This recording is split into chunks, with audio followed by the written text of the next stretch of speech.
दगडूशेठ गणपती दर्शनासाठी वर्षानुवर्ष देशभरातून येणारं पब्लिक, देशभरातून येणारे नागरिक, देशभरातून येणारे भाविक आहेतच, पण शहरातलं एकही घर असं असू शकत नाही, एकही माणूस असा असू शकत नाही जो 10 दिवसातल्या गर्दीत कवायना दर्शन घेऊन गेला नाही.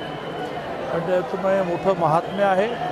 दगडूशेठ गणपतीच्या ट्रस्टींचं आणि कार्यकर्त्यांचं हे वैशिष्ट्य आहे की इतकी सगळी गर्दी असूनही कुठलाही गोंधळ न होता सगळ्यांना दर्शन कसं मिळेल, प्रसाद कसं मिळेल प्रयत्न करतात.